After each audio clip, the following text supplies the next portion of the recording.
We're now going to go over some facts about triangles, and then we'll use those facts to help us with the side-side angle case. Okay, so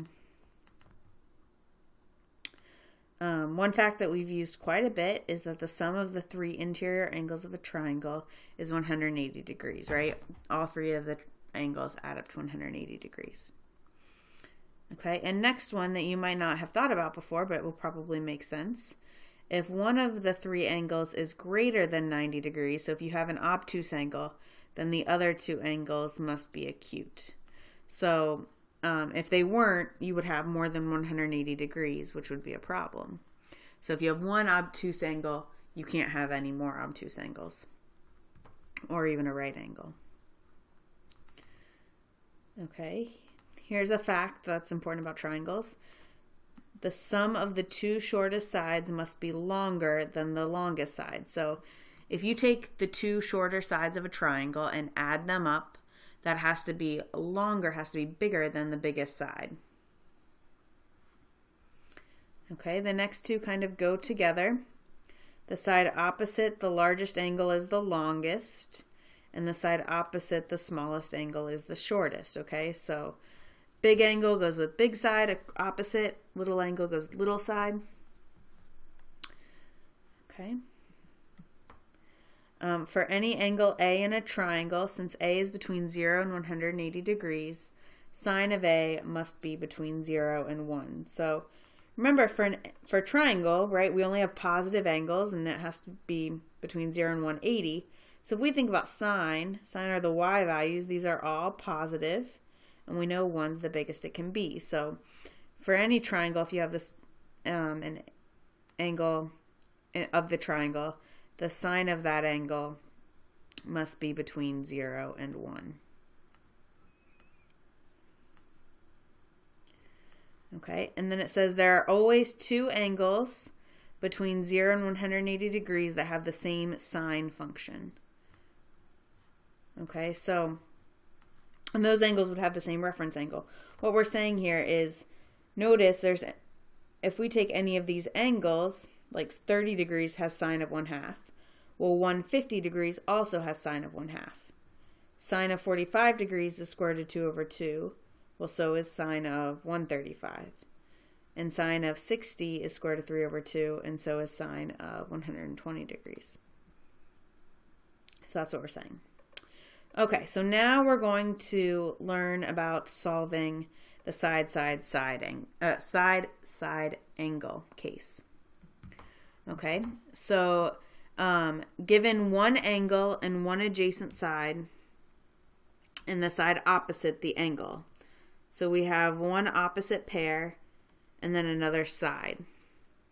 The number of possible triangles is either 0, 1, or 2. So sometimes you won't have any possible triangles. Sometimes we'll get exactly one, and sometimes we'll actually get two possible triangles. So first we'll look at the angle we're given.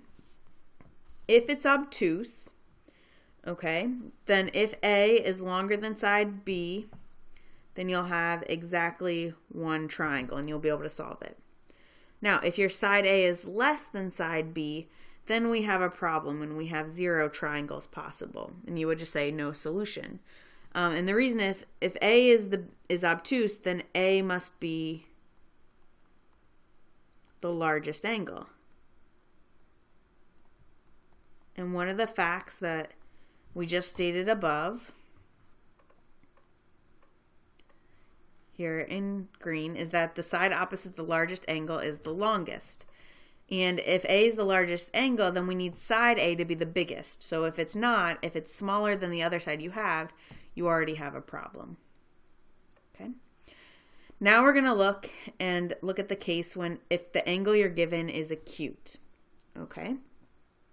Then you're going to fill in the law of sines here. Okay, so you're going to have A and sine of A, and you'll have little b, and you'll leave this saying sine of b.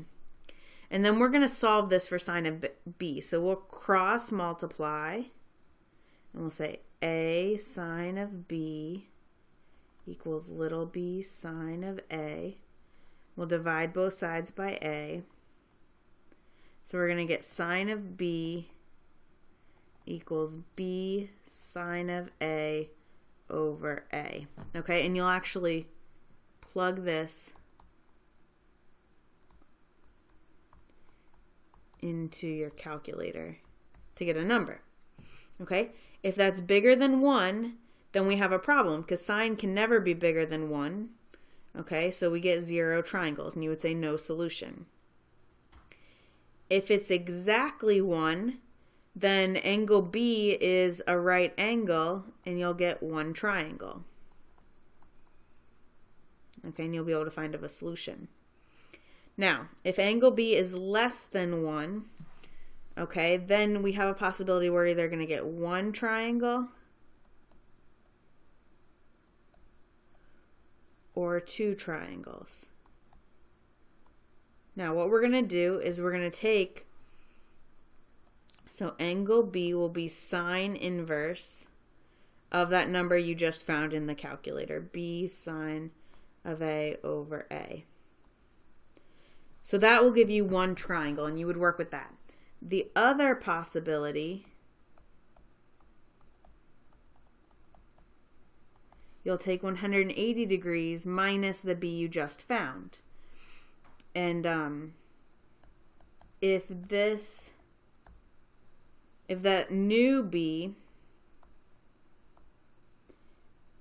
if this works with the angle A you already have, so if that and the angle A you have are less than 180 together, then you get 2 triangles.